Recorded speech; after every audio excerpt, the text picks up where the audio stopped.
A screen on the back of your iPhone? Is this crazy or what?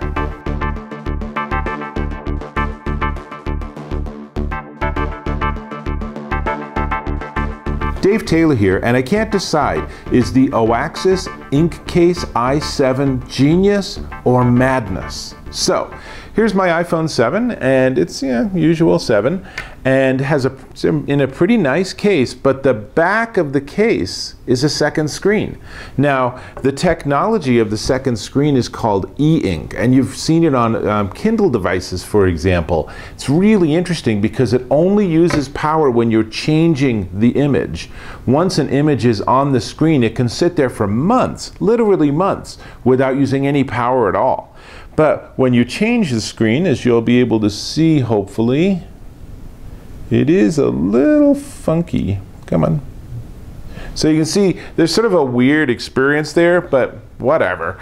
It's really kind of interesting. And so the idea behind this is if you could have a little tiny screen on the back, you can use it for photos, but there are more interesting things afoot. For example, I can actually read a book. So here I am reading somewhere in here. Well, I was reading. It's kind of buggy, unfortunately, but I actually have downloaded onto this Inkcase Neil Gaiman's newest book, Norse Mythology. All you need is an EPUB version, and you can literally download whatever chapters you want to read, and there you are. You can just go and step through pages, and it's really basically like reading a book on the Kindle, just a little teeny tiny Kindle screen. Now, speaking of the screen, it's a 4.3-inch display, and it is running at 217 dots per inch at 480 by 800. And what's really cool about the EInk is that it actually is easier to read in sunlight. In fact, this is the perfect screen for you to read poolside.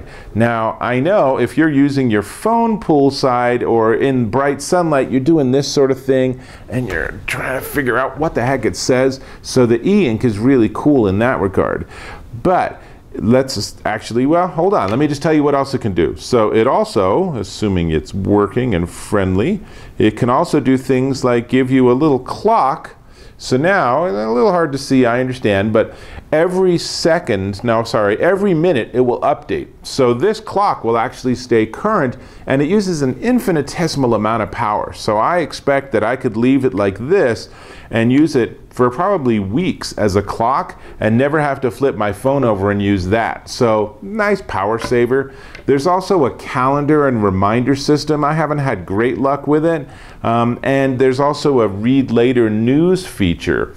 And all of this, you're working together because there's actually an EInk app on your phone, and it's all connected via low power Bluetooth. So here you can see in the EInk app on my phone, the choices are reader, photos, read later, widgets, which is reminders and such, and then there's some setup options you have here. And comes with a bunch of ebooks. You can start out with things like Alice in Wonderland, but it's really easy to actually open up and download new ebooks. And the case itself, it's pretty nice. It's a shock absorbent. They call it mil standard protection, but I didn't actually figure out what military standard they're matching, so we'll just call it a good protective case. Now, getting the phone out of the case is a little tricky. They actually include a guitar pick so that when you push it out, you can run the guitar pick along the edges to help get the phone out of the case. I don't have a huge issue with that because I like my phone to be nice and protected, and it does actually have the bezel above the screen.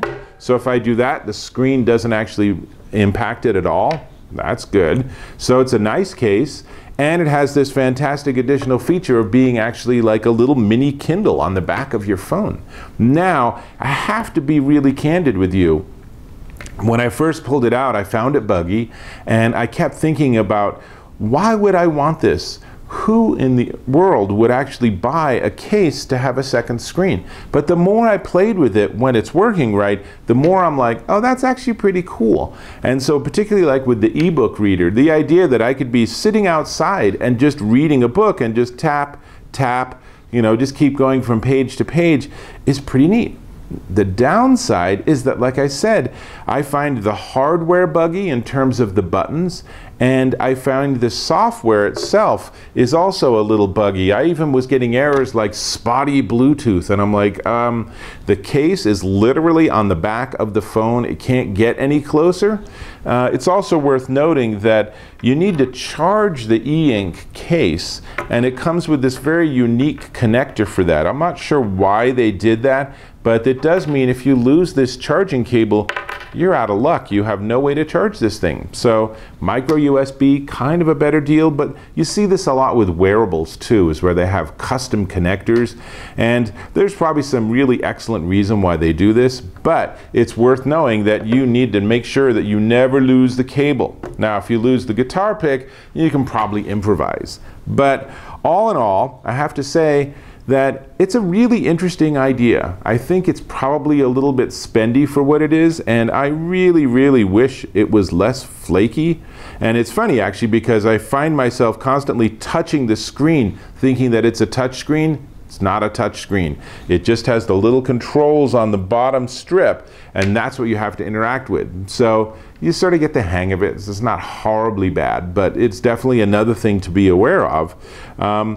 If nothing else, I guess if you have the money and you like it, then even just having it for photos is kind of fun. So here I am back to the photo of my kids, and it's kind of neat. You know, it's a little more convenient than actually cutting and gluing or buying a phone case just to decide you have a new or better picture. So having said all of that, let's talk about the price. But wait, before we get to the price, click on the subscribe button. Thank you. Now, how much do you think this is? All right? You're thinking, oh, I don't know, 50, 60 bucks maybe? No, it's $119. And that's what I'm saying, is that the Oaxis Inkcase i7 is a pretty interesting technology. It's not even very thick, right? Considering you're adding a second screen. It's pretty nice. It's just buggy, and it is in a lot of ways a solution in search of a problem. I think most people maybe would pick it up for 29 or 39 bucks, but for $119, that's a pretty spendy amount. Frankly, you can buy an actual Kindle with a bigger screen and have it all work as a separate independent device for less than $119. So, you know, have they priced it right? I feel like maybe not. Maybe it needs to come down in price, but there's a lot of technology in here. And it really is, when you think about that, there's actually a phone in here too. It's remarkably slim. So, this is Dave Taylor with a sort of lukewarm, mixed review of the Oaxis Inkcase i7. I would say if you can score one without having to pay $119, it's pretty cool, but I'm not sure it's worth the price. So, it's Dave Taylor, and I'll catch you in my next video.